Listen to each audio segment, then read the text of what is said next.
Good morning, everyone. Our lesson for today is about speech writing. We have already covered speech context, speech styles, speech acts, communicative strategies, and today we are ready to proceed with our lesson on speech writing. This lesson will also prepare you draft your own speeches already, which will eventually be needed for your speech delivery as a major performance task for this quarter.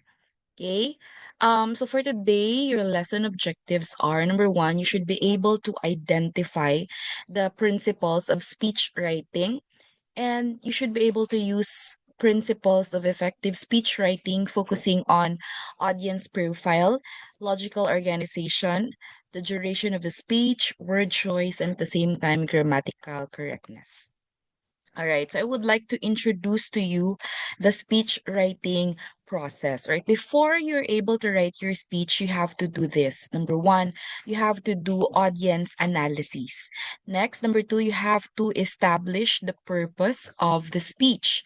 Third, you have to select a topic, not the topic that you would want to talk about. Next, number four, you have to narrow down the topic because there are topics that are very vague and we don't really able to pinpoint what do we want to talk about, so we have to narrow it down. And then lastly, if we are able to determine what topic are we going to talk about, we will have to gather data, of course, in order to be able to craft a good speech supported by data, illustrations, and scenarios. All right. Next, after that, we have to select a speech pattern, right? And then after that, we should be able to prepare an outline of the speech. And then after the outline is already there, or the structure of the speech, we should prepare the parts of the speech. No, on our for our requirements, I will only require you to prepare the speech in simple IBC format. I for introduction, B for body, and C for conclusion. And after which, after you have prepared already the parts of the speech, that means you have already completed the IBC, you will have to proceed to editing um and or revising the speech, and lastly, of course, you have to rehearse or practice for your speech delivery. So this is the speech writing process. All right, so what are the components of speech writing? I think I have already introduced that to you. Number one is audience. Now we will have to conduct audience analysis before we proceed to speech writing. So audience analysis entails looking into the profile of your target audience. This is done so you can tailor fit your speech content and delivery to your audience. You have to consider your audience educational background. You have to consider the values and beliefs of your audience, so that you can make sure that the content of your speech doesn't offend anyone or any of your audience, or at the same time you can adjust the complexity of your speech based on the educational background of your audience. Let's say, for example, you were invited to deliver a speech on proper hygiene, and your target audience are kindergarten pupils. Of course, you have to make sure that the grammar or the complexity of the language should be understood or comprehensive on the end of kindergarten students. And you have to make sure that you avoid highfalutin words or overly complicated structure of the English language, so that your audience will really get to understand the points, no, or the content or your message. Okay. The profile includes the following information. Number one, the demography. Yes, I have mentioned this already. The age range. You have to consider the age range of your audience, whether they are kindergarten, they are in tertiary level, high school, um, secondary rather, high school or tertiary level, or in college, so that you can adjust the content of your speech based on their understanding. Are there more male or over females, or the other way around? Okay. And then you also have to consider their educational background. Next, you have to consider the situation. Okay, the profile also includes the situation. Let's say you have to consider the time, the venue, and the occasion where you are going to deliver the speech. Let's say, for example, you were invited to deliver a speech on commencement exercises, no? But the venue is in a gymnasium, diba? And the time is 1 to 3 p.m. So if the venue is gymnasium, no, you have to consider because it's hot in there, maybe you can consider making your speech a little bit short and just enough no for the audience attention span so that can make sure that their focus and attention will be able to understand the message that you want to deliver. Okay. Lastly, you have to consider also the psychology. This one I already mentioned, the values, the belief no, of your audience. So as to make sure that you do not get offend other people. Okay, because there are content in your message that might not be tailor fit no or that may not be appropriate to be talked about considering the values and beliefs of your audience, all right? So it's very important to do audience analysis first before proceeding to writing your speech. Of course, aside from the audience analysis, we will have to establish the purpose. Okay, the purpose for writing and delivering the speech can be classified into three. What's your purpose? What do you want to do after you have conducted audience analysis? What do you want to do? You have to establish your purpose. Number one, you have to inform, to give information. Number two, are to entertain, to amuse your audience. And number three, to persuade, to convince the audience to do something or to take into an action. So these are the three general purposes for speech writing: informative, persuasive, and entertainment. You will just have to choose one so as you are able to establish the purpose of your speech. Okay. So we have here examples. I took this from your textbook. Let's say, for example, your main goal is to inform.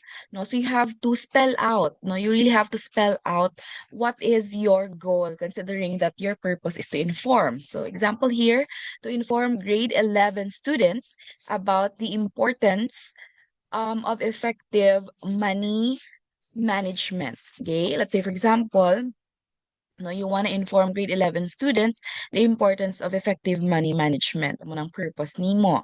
Next, what about if your purpose is to entertain? What should be your speech goal? If your purpose is to entertain, your speech goal can be to entertain grade 11 students with the success stories of the people in the community. All right. So, you are trying to, impress or like amuse students about the success stories of the people in the community by about, of course, let's say, being able to do money management effectively, right? And then what if your main purpose is to persuade? If your main purpose is to persuade, your speech goal should be convincing. So to persuade or to convince the school administrators to promote financial literacy among students. Your main goal here is to get your audience to take into an action. All right? Sige. So after you have selected the purpose, either to inform, entertain, and to persuade, you are going now to pinpoint the topic that you want to talk about. All right? The topic is the focal point of your speech, which can be determined once you have decided on your purpose. Okay, so you have to establish your purpose first, and then after that, immediately, you'll be able to decide on your topic already. If you're free to decide on the topic, choose one that really interests you. So this is like a suggestion, of course, from the author, that if you are to choose a topic, you have to choose that one topic that really interests you or something that you are really interested about. Why? Because if you're not interested about the topic in the first place, you may not be able to write a very good speech, which will not really help you achieve your speech goal, and that is either to inform, to convince, or to entertain. Okay, so selecting the speech topic includes narrowing down the topic, data gathering, and of course, writing patterns. Okay. So we have here narrowing down a topic means making your main idea more specific and focused. Okay. Let's say, for example, the topic that you have chosen is about choosing the right career. Okay. So choosing the right career may be a little bit um vague, no, so you have to narrow it down for you to be able to achieve a more specific and focused topic. Let's say, for example, um the steps to take in order to decide on the right career, right? So now it's more specific because your topic will focus on the particular steps that the students will have to do in order for them to decide properly on the career that they want to take. Okay, narrowing down a topic. Next, we have data gathering. After you have narrowed your topic into a specific and focused topic, it's time now to gather data, no, about that, about your topic. This is the stage where you collect the ideas, information, sources, and references relevant to your or related to your specific topic. All right. You will have to gather all the data that you can use to support your topic, or something that you can use to elaborate your points later on the speech. Okay. And we have here at the same time, next one, after you have narrowed down the topic, you will have to choose writing patterns. Okay. So writing patterns refer to the structure that help you organize ideas related to the topic. All right. I would like to invite you to open your books on page 89. We have here different writing patterns, no, so being suggested. Number one is biographical. So this is a speech pattern that you um can use if you want to present descriptions of your life or of a person, either famous or not. Okay, so the appropriate type of speech if you're going to use biographical is to inform and to entertain. Let's say, for example, the specific purpose here is to inform your audience about your grandfather, the late former President Ramon Magsaysay. Okay, biographical again, if you wanna talk about the life of a person, no, who have been famous or maybe not, no, or someone who have contributed something in the society. Okay. The next speech pattern here is categorical, or it is also known as topical. Okay, so this particular speech pattern is used when you want to present related categories supporting your topic. Okay, so the appropriate type of speech that can be utilized here is to inform, to entertain, and to persuade. Okay, so the specific purpose may be, let's say, for example, to persuade the community members to reduce, reuse, and recycle as a means of eliminating garbage and protecting the environment. Okay, so your topics here, or the main points, are divided into categories. No, so the topic may be the proper ways of disposing or eliminating garbage. Okay, so your main points are again divided into categories, that is to reduce, to reuse, and to recycle. Right. The next one naman is causal. Okay, this is a speech pattern when you want to present the cause and effect relationship of a thing. And the appropriate type of speech that can be utilized here is to inform. And one of your specific purpose may be um to inform your audience on the effects of overeating. Okay, so the effects of overeating. Again, causal is a writing pattern which help you present the cause-effect relationship of a thing. Okay. So this is appropriate if your main purpose is to inform. Another one, if your main purpose is to inform, you can also use chronological, or even to persuade. If you want to persuade, you can also use chronological. Okay, chronological naman is a speech pattern if we want to present the idea in time order. Okay, there is a time element involved in here. Let's say your main purpose here is to inform your audience about the significant events in the 1986 EDSA revolution, or people power. So this is an important event in the history, and it entails um time element. So you have to arrange your topic based on what happened first, or there's a time element. You have to rank the order of events. Okay. Next, if your main goal is to inform or to persuade, you can also use comparison and contrast. Okay. From the words themselves, no, you can use this speech pattern if you want to persuade or to compare, no, a contrast of 2 or 3 points. Let's say your main purpose here is to persuade the audience that living in the Philippines is better than living in Australia. So you are to compare and contrast the living or the lifestyle um between living in the Philippines and living in Australia. Okay, so you can also use this again if your main goal is to inform or to persuade. Okay, and lastly, we have here problem and solution speech writing pattern. You can use this particular pattern if your main goal is to present an identified problem, its causes, and the solutions available. Okay, so you can use this if your main goal is again to inform or to persuade.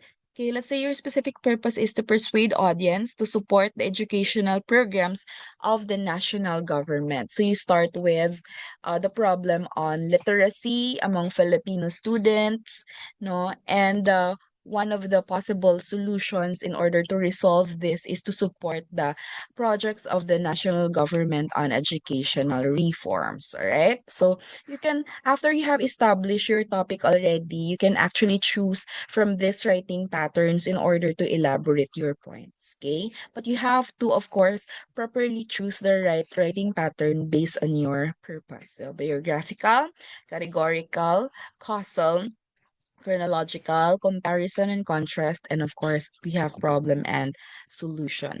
Okay. After you have chosen already the right after you have chosen already the right kind of writing pattern, you will have to proceed already to your outline, no, or the structure of your points. This is a hierarchical list that shows the relationship of your ideas. I know that many of you have already experienced writing an outline, but preparing an outline is very, very essential when you are to write your speech. There are two types of outline in page 90 of your book, and that is number one, the table format or the list format wherein you will have to list down everything inside the table. Like you have to list down what is the main purpose of your speech, what is the specific purpose, what is your topic all about, what is the writing pattern that you have chosen, and then lastly, you have to provide brief information about the introduction, the body, and the conclusion. That is the table format. Okay? And for list format naman, however, you also have to list down everything, no, from the general topic down to the specifics or to the related topics. But then again, you have to list them down. Okay, again, there are two types of outline. We have table format and the list format. You just have to decide on which particular outline you're more comfortable to use for preparing an outline for your speech. But I recommend that you use the table format because it's simpler. Um, and it can be easily accomplished, but it depends, no, based on your comfortability. All right, so the outline of course includes there the introduction, the body, and your conclusion already. Okay, so let us discuss the different types of parts rather of speech. We have number one, the body of the speech. The body of the speech provides the explanations, the examples or any details that can help you rather deliver your purpose and explain the main idea of your speech. Simply put, the body of the speech involves the main idea, the meat of the matter. Okay, this is where the very idea na of your speech comes in. Okay, and then the introduction naman is the part of the speech which is considered as the foundation of the speech. This is where you establish the goal, no, of the main goal or your main purpose. You can start here by, getting the attention of your audience. How do you do that?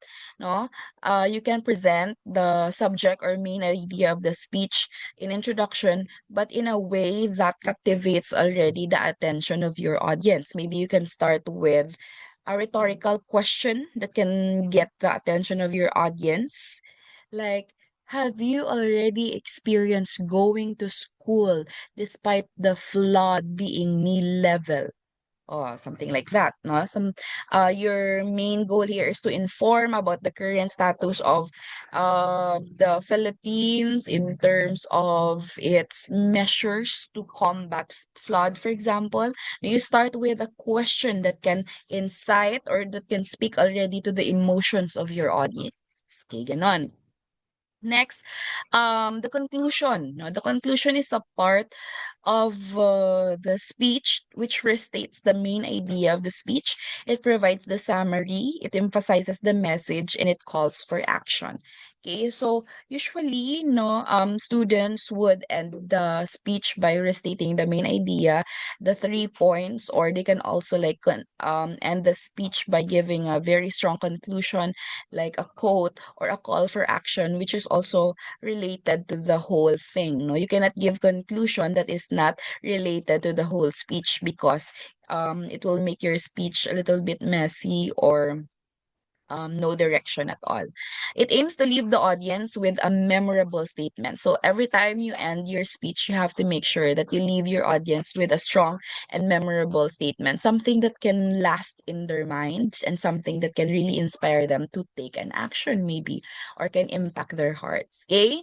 Sige, after you have completed already your speech, you already have your intro, your body, and your conclusion. It's time now to revise and edit. No, of course, this is like a practice on our end that before we submit an output, we have to revise, diba? We do proofread to make sure correctness. That's one C of the, diba? One of the C's to effective communication, correctness. So we have to make sure that we edit first before we submit. It involves correcting errors in mechanics such as grammar, punctuation, capitalization, unity, coherence, and others. These are the things that we need to check, no, or to correct before we submit the output. Okay. So we have here the 6 power principles for speech editing, and this is authored by Andrew Lugan in 2013, and I would like to share this with you. This is also found in your textbook. Number 1, you have to edit for focus. Number 2, you have to edit your speech for clarity. Number 3, you have to edit your speech for conclusion. Number 4, you have to edit your speech for continuity. Number 5, you have to edit your speech for variety. And lastly, you have to edit for impact and beauty. All right? So number 1, no? The first principle in editing is edit for focus. You have to ensure that everything you have written from introduction to conclusion is related to the central message. Again, you cannot talk about love in your introduction and conclusion, but then the body of your speech or the central message of your speech is about politics or it's about protecting the environment. It's not like that. You have to make sure that the introduction, the conclusion, and the central message is united and they are focusing on one main idea only. All right, so you don't want, diba, your speech to be a little bit chaotic or to be chaotic at all, diba? So you don't want that. Okay, so you have to ask yourself, so what's the point? What's the message of the speech? You have to answer these questions to make sure or to check that your speech has focus. What's the point of my speech? What's the message of my speech? All right. Next, you have to edit for clarity. You have to make all the ideas in your speech clear by, of course, arranging them in logical order. Like, example, main idea first, and then you have your supporting details or supporting details first before the main idea. It depends, no? But you have to establish a logical order. Again, you can start by presenting the main idea first, supported by supporting details, or you can discuss supporting details first before going into the main idea. Okay, so we don't want, no, our audience to say, I don't understand the message because the examples or supporting details were confusing. Okay, so we have to make sure that we edit the speech for clarity so that the audience will understand the message because the examples and the supporting details are not confusing and they are anchored on the main ideas being discussed. Okay, next we have to edit for conclusion. You have to keep your speech short, simple, and of course, clear by eliminating unrelated stories and sentences and by using simple words. Okay, so again, we have to edit conclusion. It has to be in a way that it is simple, it is understood or comprehensible, and at the same time there are no unrelated stories, no, that do not support or revolve around the main idea. Okay, um we don't want our audience to say the speech was all over the place. No, it's messy. We don't want that. We don't want the audience to say the speaker kept talking endlessly as if no one was listening to him or her. So we don't want that. We need to edit for conclusion, a good conclusion, right? And next we have to edit for continuity. We have to keep the flow of the presentation smooth by adding transition words and phrases. So what are the examples, diba, of transition words or phrases, no? Do you still remember your transition devices? Okay, so we have, if you want to add more ideas or points, you can say additionally, moreover, further. Or if we present, for example, ideas that are conflicting to each other, we can say on the other hand, while, 'di ba? Ano pa, in contrast, all right. So these are transition words which can, help us build a speech which is continuous and not this and not chaotic, no. We don't want our audience to say the speech was so difficult to follow. I was lost in the middle. We don't want to lose our audience, no, along the way. So we have to edit for continuity. We have to make sure that it is cohesive, it is the ideas are united by, of course, utilizing the proper transition devices. Okay, next we also have to edit for variety. We have to add spice to your speech by shifting by shifting tone and style from formal to conversational and vice versa, moving around the stage or adding humor. So we have to avoid making a speech which is, monotonous. The tone is just, single-handedly the same in terms of sound. Now we can, shift from formal to conversational, or we can be conversational and then transform to being formal, no? For variety, you have to move around the stage, or you can also add humor once in a while to make sure that you engage the audience very well and that your speech is not boring. So we don't want the audience to say, I didn't enjoy the speech because it was too boring. All right. That's why we have to edit for variety. Okay. Lastly, we have to edit for impact and beauty. All right. So we have to make our speech memorable by using these strategies. We can surprise the audience. We can use vivid descriptive images, no, so as to speak to their minds and hearts. Now we have to use vivid descriptive images. We have to write well-crafted and memorable lines, and we have to use figures of speech to add flavor or to add beauty and impact. No, simile, metaphor, hyperbole, um, verbal irony, something like that. We have to add figures of speech to add impact and beauty. Okay, so we don't want our audience to say there's nothing really special about the speech. We don't want that. Okay, so we have to add a little bit of these, no, on your speech to make sure that it is impactful and at the same time beautiful.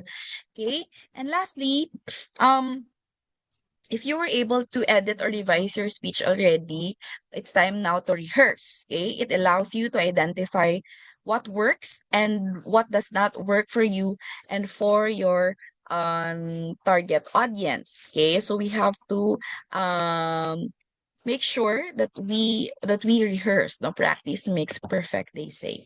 Okay, so what are the other strategies that you can use in order to improve your speech delivery? You can read your speech aloud. Okay. You can record for your own analysis or for your peers or coaches to give feedback on your delivery. If you have ample time, you can record while you are rehearsing for your speech delivery. Listen to it and then observe yourself and then analyze what needs to be improved, or you can also show it to your peers or to your coach, someone you can consider as your mentor, and then have them give feedback on your speech delivery so that you'll know what to improve.